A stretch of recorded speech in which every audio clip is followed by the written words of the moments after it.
Imagine a perfectly normal American suburb in the mid 1990s. We are in Gulf Manor, Michigan. It's August 1994. The lawns are impeccably manicured. Kids are inside playing Super Nintendo. Mothers are baking. Fathers are washing their cars. It is the absolute pinnacle of boring, safe, predictable middle class existence. But behind one of these identical houses, sitting in a dilapidated wooden potting shed, a nuclear reactor is running. A real one, emitting lethal doses of radiation. It wasn't built by a rogue state. It wasn't engineered by a syndicate of international terrorists operating in the shadows.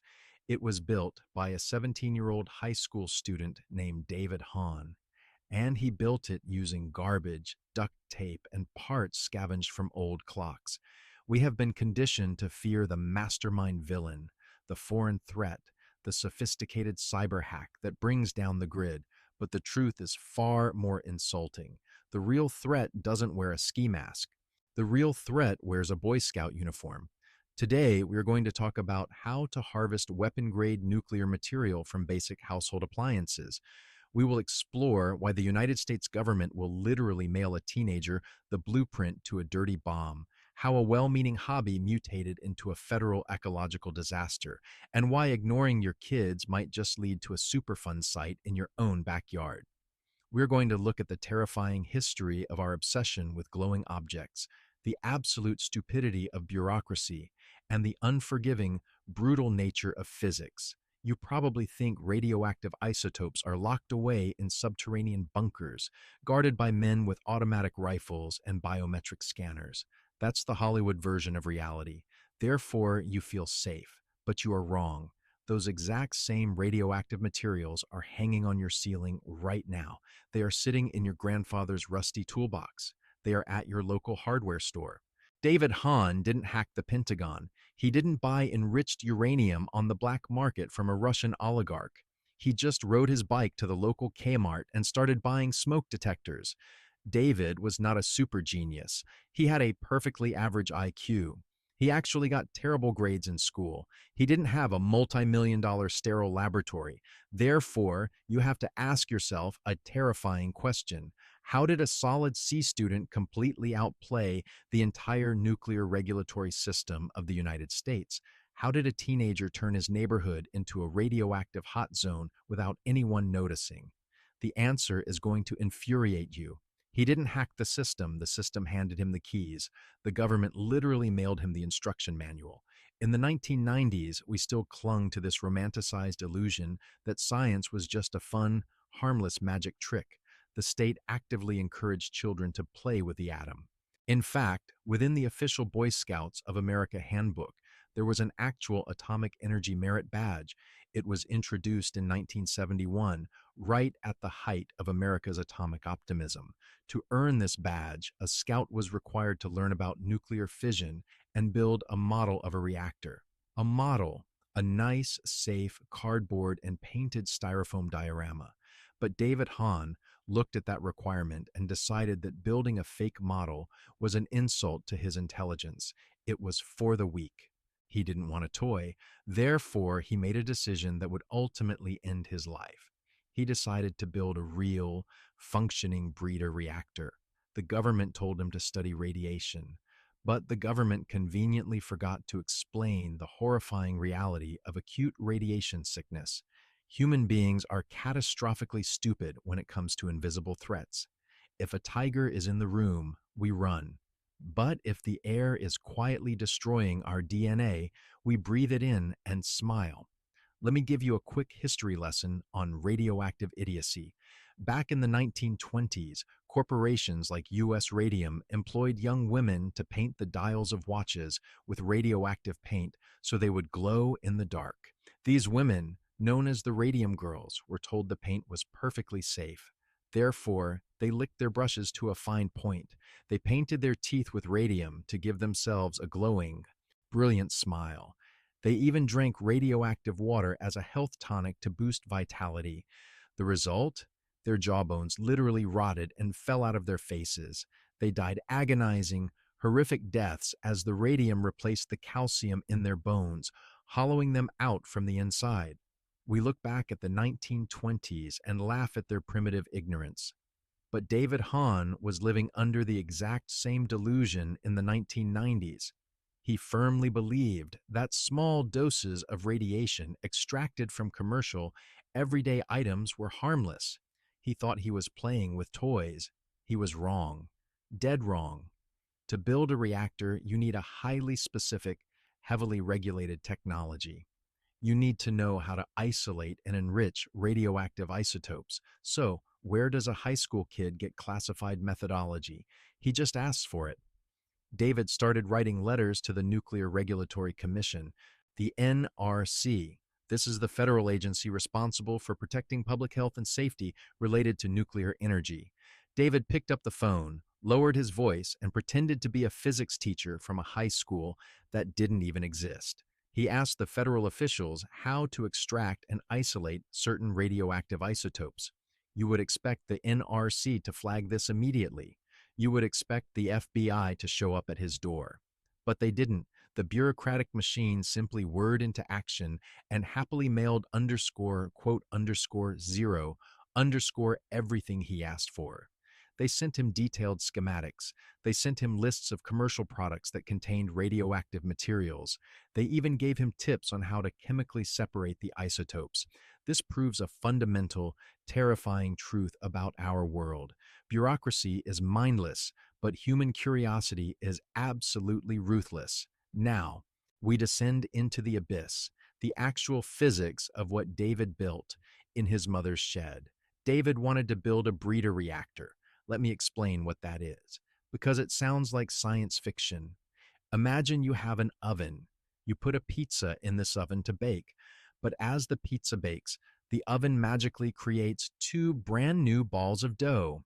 You bake those and you get 4 balls of dough.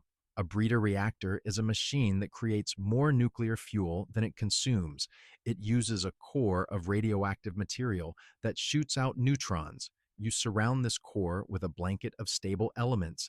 When the flying neutrons hit the stable blanket, they transform those stable elements into unstable, highly radioactive fuel.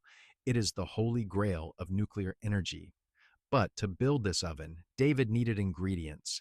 He couldn't just buy uranium. Therefore, he turned to the NRC's shopping list. First, he needed a neutron source, the spark plug. He found americium 241. Where? In smoke detectors. He bought hundreds of them. He stole them from camps. He tore them apart, extracted the microscopic radioactive beads, and welded them together with a blowtorch. Next, he needed more radiation to amplify the reaction. He needed radium 226. Where do you find that? Remember the radium girls? David went to antique stores. He bought old clocks and watches from the 1920s with glowing hands. He sat in his shed and literally scraped the radioactive paint off the dials with a razor blade. But he needed a blanket, the material that would catch the neutrons and turn into weapon-grade fuel. For this, he chose thorium-232. And where is thorium? It's in the fragile little fabric mantles used in camping gas lanterns. He bought thousands of them. He burned them to ash to concentrate the thorium. Finally, he needed tritium, a radioactive isotope of hydrogen, to boost his reactions. He simply ordered incredibly expensive glowing gun sights used for bows and firearms, broke them open, and extracted the glowing gas. David wasn't just collecting this stuff. He was refining it. He was performing nightmare alchemy right on his mother's kitchen stove. He needed to purify the thorium from the lantern ash. Therefore, he needed lithium. So he bought thousands of dollars worth of batteries, cut them open with wire cutters, and melted the highly volatile lithium on the kitchen burner. It frequently exploded, catching fire and filling the house with toxic smoke. He was using coffee filters to strain radioactive sludge. He was storing glowing liquids in empty pickle jars. He took his concentrated radioactive pellets, wrapped them in aluminum foil, and bound the whole terrifying mass together with duct tape. And what were his parents doing while their son was building a dirty bomb? His father, Ken, and his mother, Patty, noticed the chemical burns on David's face. They saw his eyebrows burned off. They saw that all the grass and plants around the potting shed were completely dead. But they didn't stop him. They just told him to stop making a mess and banished him to the shed. This is the most human part of the tragedy. Ignoring a problem doesn't make it go away. Ignoring a problem is the absolute best friend of a catastrophe. His parents wanted to believe their son was just a quirky, ambitious kid working on a science fair project. They chose comfort over reality. Then came the point of no return. Inside the duct-taped ball of foil, the amerilium and radium were shooting millions of alpha particles and neutrons into the thorium. The reaction started to work. The atoms were transmuting. Suddenly, David's Geiger counter wasn't just clicking, it was screaming. The radiation levels inside the small wooden shed spiked to over 1,000 times the normal background radiation. David took his Geiger counter and walked out of the shed. It kept screaming. He walked to the edge of his yard, still screaming. He walked 5 houses down the street. The counter was still registering massive, dangerous spikes of radiation. David stopped. The reality of physics finally pierced through the fog of his obsession. He realized he hadn't built a neat little science project. He had built a dirty bomb that was silently irradiating his entire neighborhood. And worst of all, he realized he had been standing right next to it for months. He was absorbing massive, catastrophic doses of ionizing radiation. His DNA was being shredded. Panic set in. He had to stop the reaction. He had to dismantle the core. In the dead of night, wearing no protective gear, David tore his Frankenstein reactor apart. He shoved the highly radioactive chunks of radium, americium, and newly bred isotopes into a toolbox. He hauled the toolbox out to his car, a beat-up old Pontiac. He threw it in the trunk. His plan was desperate and idiotic. He was going to drive deep into the woods and bury the radioactive waste where no one would ever find it. You're probably expecting the climax of a thriller right now. You expect heavily armed FBI agents to descend from black helicopters. You assume the CIA was tracking his massive purchases of smoke detectors. But this is reality. The system was completely blind. The system didn't care. David wasn't caught by an elite counterterrorism unit. He was stopped by local beat cops because of a stupid, mundane coincidence. It was August 31st, 1994, in Clinton Township. It was 2:40 in the morning.